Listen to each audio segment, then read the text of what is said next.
عارف انت فكرة ان الناس كلها كانت مقتنعة اقتناع تام ان لازم يبقى في قلب دفاع موجود في ريال مدريد. ناس رشحت لاعب مدافع من سبورتنج لشبونة. ناس رشحت من بنفيكا. كلام عن مدافع من نيس، وبريز سألوا زيدان عليه، وزيدان أشاد باللاعب او المدافع اللي هو بيريز عايزه. فناس كتير كانت مرشحة لاعب ان انت اصلا كان مقتنع ان انت داخل السيزون معاك، المفروض ان انت معاك 3 مدافعين انت بتعتمد عليهم من السيزون اللي فات ومكملين معاك السيزون ده.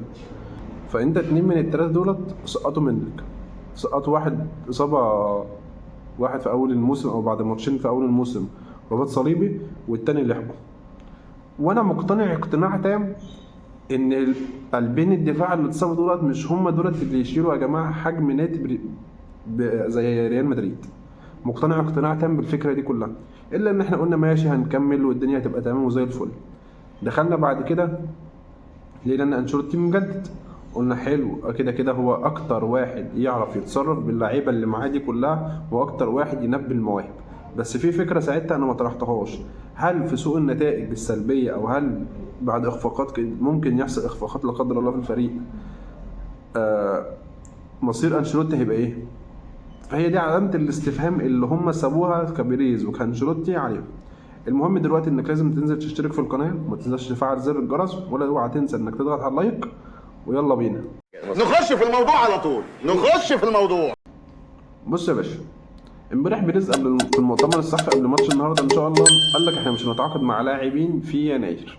يبقى كده هي الموضوع باين جدا. يعني انت عندك مندي غايب او مصاب، وعندك دلوقتي روديجير، وقلبه لحق دخل المستشفى مع صاحبه من التاني. فالوضع ايه؟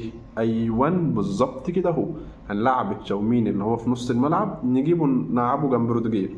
طيب ماذا لو تشاومين اتصاب؟ ماذا لو روديجير اتصاب؟ فانت لازم تبقى مأمن نفسك يا عم. طب اتعاقد مع حد مدافع طيب في فرق متوسط بس، وهاتوا معاك دكه. هاتوا معاك، حطوا على الدكه، ما تلعبوش. بس انت تبقى مأمن نفسك، هي الفكره كلها في الامان. طيب هل انت ضامن ان انت تشاوميني ما يتصابش تاني في الموسم؟ طيب هل حضرتك ضامن يا مستر كارلو انشيلوتي روديجير ما يتصابش؟ لا طبعا. طيب ناتشو ما بيعتمدش عليه خالص. انت المفروض اول واحد يركب في المنطقه دي جنب روديجير هو ناتشو. وش دي معروفه للدنيا كلها، هو المدافع الوحيد اللي يركب في الدنيا دي. قال لك لا احنا مش هنتعاقد ايه مع مدافع جديد. طب يا جماعه هنعمل ايه؟ طب ما احنا مش عايزين نقع. احنا بنقول خلاص بقى من يناير او من فبراير بتبدا المعمعه بقى بتاع دوري ابطال اوروبا والمراحل الاخيره في الدوري. واوعى تنسى ان انت عندك جيرونا اللي طلع لك خازوق او زي يعني عامله لك نوش في دماغك، لان انت اتفاجئت ان جيرونا بينافسك. انت وهو متصدرين الدوري. فلازم مدافع، لازم يبقى اللاعب، لازم يبقى الفريق معاه تدعيم.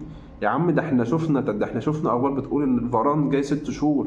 اي لاعب يبقى معار 6 شهور، بس احنا عايزين لاعب مدافع معار 6 شهور نكون احنا مرتاحين وتبقى انت مطمن. ما انت مش كل شويه هنفضل نرقع بملاعب يعني لعيبه في مراكز بتلعب نحطها في مراكز هي مش متعوده عليها، ونقول يا ريت اللي جرى مكان.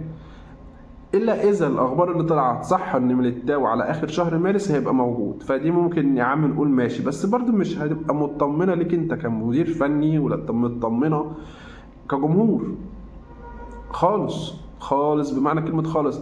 فكره العبث اللي فيه انشيلوتي، وان هو مسلم نفسه بهذا بالشكل دوت لبريز، وان هو مش فاهم فكره لعدم التعاقد مع اللاعبين والفريق محتاج.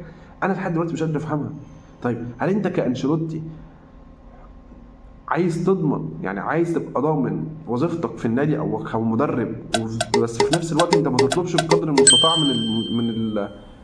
من رئيس النادي؟ ما دي هتبقى كارثه. انت كده شكلك هيبقى مهزوز قدام رئيس النادي وقدام اللعيبه قبلها. فانت ازاي انت في حاله نفسيه مع لعيبه كويس، المواهب او الشباب اللي بتيجي بتتطور وبتلعب بشكل كويس، منهم فينيسيوس، منهم بلينجهام، تشاوميني، رودريجو، تمام ما عنديش مشكله. وانا متاكد ان اندريك لما يجي يلعب يبقى الدنيا معاك كويسه. بس انت شوف طلباتك ايه اللي انت عايزها في الموسم واطلبها من رئيس النادي. ما انا مش مقتنع اقتناع تام لحد وقتنا هذا ان خوسيلو او انت ما طلبتش مهاجم وانت المركز ده ناقص عندك. انا مش مقتنع بالفكره دي تماما، ان انت تخش الموسم بمهاجم المفروض ان انت كنت جايبه بديل واتفاجئت ان كريم بنزيما مش عايز يكمل عندك وقلت يلا مش مهم اكمل بخوسيلو. فدي كارثه، ده موضوع كبير قوي. انا لازم يبقى انا كمدير فني يبقى لازم انا قوي قدام اي حد، قدام الفريق قدام رئيس النادي. يا سيدي الفاضل زيدان ما رضيش باللي بيريز عايز يحطه فيه، قال له سلام عليكم احنا علاقتنا وانت تفضل زي الفل، بس انا مش هقبل بالوضع اللي انت عايز تحطني فيه. الدنيا بس تبقى احسن شويه كده مع انشيلوتي علشان خاطر وضع النادي. الموضوع التاني، صحيفه سبورت الكتالونيه طلعت تقرير امبارح انا شايفه غريب. انا شايف ان الفيفا او الاتحاد الاوروبي بصراحه في 2 نوادي كده من بعد حوار السوبر ليج اتخزوقوا، خدوا خوازيق من من الاتحاد الاوروبي بشكل كبير جدا، منهم برشلونه تمام ومنهم يوفنتوس. بس موضوعنا الاول عن برشلونه وقع في معاميع اقتصاديه ورفع اقتصاديه اولى وثانيه وثالثه وتغيير اسم النادي، اسم الملعب التاريخي للنادي والكلام ده كله. امبارح سبورت الكاتالونيه طلعت خبر غريب، بتقول لك ان اتلتيكو مدريد او الفيفا قررت انها تاخد اتلتيكو مدريد يشارك في كاس عالم الانديه الجديد بنظامه الجديد بدلا من برشلونه. ده اللي هو ازاي؟ انت المفروض ان انت عندك بطوله جديده، فانت عايز تنجحها باي شكل من الاشكال. هل شعبيه اتلتيكو مدريد زي شعبيه برشلونه؟ لا طبعا. فانت لازم ان انت تاخد اتلتيكو مدريد اللي تاخده، لا برشلونه طبعا. برشلونه طبعا طبعا طبعا طبعا. اتفاجئت بالخبر ده امبارح، بيقول لك ان لازم الفيفا علشان خاطر برشلونه يشارك في هذه البطوله لازم ياخد دوري ابطال اوروبا السنه دي، علشان خاطر عدد نقاط اتلتيكو مدريد 65 نقطه وبرشلونه 55 نقطه. ايه العبث ده؟ يعني ايه برشلونه ياخد دوري ابطال اوروبا السنه دي؟ ده هم اصلا كجماهير وكنادي مش مقتنعين ان هم ياخدوا دوري، ان هم يطلعوا ببطوله اصلا. فانت بتحط برشلونه قدام الامر الواقع، او لاعيبه او الاداره كلها قدام الامر الواقع. يعني دلوقتي لابورتا بدل ما هو مشغول في دبي وعمال يدور على اي بطوله او يشارك فيها او المستثمرين للنادي عشان يدخلوا له فلوس، انت بتقول له لا اصل والله انا مش هتيجي تلعب كاس عالم انديه عشان اتلتيكو مدريد، اللي هو قشطه صباح الفل. يعني ايه الفكره بتاعت السوبر ليج؟ خلاص بقى يا جماعه احنا لغينا الموضوع. المفروض او يعني خلاص تمام. اما لحد دلوقتي فعلا انا شايف ان لابورتا وبريز لحد دلوقتي ما اتكلموش خالص. فهل ده ضغط من لابورتا او ضغط على لابورتا عشان خاطر البطوله دي؟ لان هم لحد دلوقتي مش عارفين يبقوا جنب ريال مدريد، وبريز واقف لهم زي الحلقه في الزوربه حرفيا. كمان انا ما شفتش رئيس نادي في اوروبا قدر يواجه الفيفا والفساد اللي بيحصل في الفيفا والاتحاد الاوروبي زي ما بيريز عمل. فلحد الان انت تشوف الانديه كيوفنتوس وكبرشلونه، لا الاثنين بيعانوا معاناه كبيره جدا مع الفيفا. واللي اسس الموضوع ده واللي اسسه فيه اللي هو ريال مدريد وبريز ما تاثروش تماما، والحط كله عمال يجي على برشلونه، سواء من رابطه الانديه اللي مش راضيه تسجل الواد الجديد اللي هو ريكو ده ولا ريكي تمام وبدل جافي.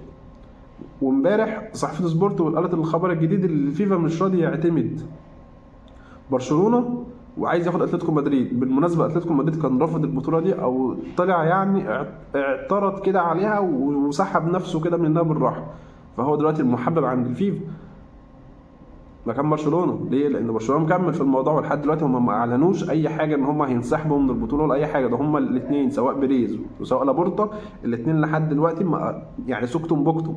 واعتقد كده ان في حاجات بتحصل في الخفاء ما بين الاثنين دولت هيجي يواجهوا بيها العالم في يوم من الايام، علشان خاطر يعني الاثنين عندهم مشاكل اقتصاديه كبيره جدا جدا، بالذات برشلونه عندها بلاوي طين. فهنشوف الايام الجايه مخبلنا ايه. بس كفكره فيفا تاخد لي برشلونه وتسيب برشلونه قصدي وتاخد اتلتيكو مدريد، فلا انت كده هتلبس في حيط. واعتقد ان البطوله هتقل جامد بشكل كبير جدا. وفكره كسوبر ليج كفيفا اللي عامله نفوخ، يعني عامله صداع في نفوخ الفيفا، فانت تشوف حل تعوض بيه الانديه دي. يعني انت ما ينفعش تاخد بطوله اللعيبه بتنزل تقطع نفسها في الملعب والانديه وتشارك فيها وتديهم هم 30 40 مليون وتاخد انت ال 70% من الاستثمار والربح من البطوله، من عوائد البطوله. فلا لازم يبقى في حل سواء مع الاتحاد الاوروبي والفيفا قدام الانديه دي، ويتم تعويض الانديه دي. ما ينفعش برضو يبقى واحد كسبان البطوله ياخد له 30 40 مليون ويروح يشتري لاعب ب 100 مليون. ما انت عندك برشلونه وريال مدريد بيعانوا، اما الفرق التانية الموجوده في اوروبا في دول بتمولها، فلازم يبقى نعمل تساوي ما بين الاتنين دول عشان يبقى في منافسه على البطوله بشكل كويس وشريف. مستني دعمك ليا باشتراكك في القناه زي ما قلت. ان شاء الله كده وصلنا للنهايه، ان شاء الله تشوفوني الفيديوهات الجايه وحضراتكم بالف خير.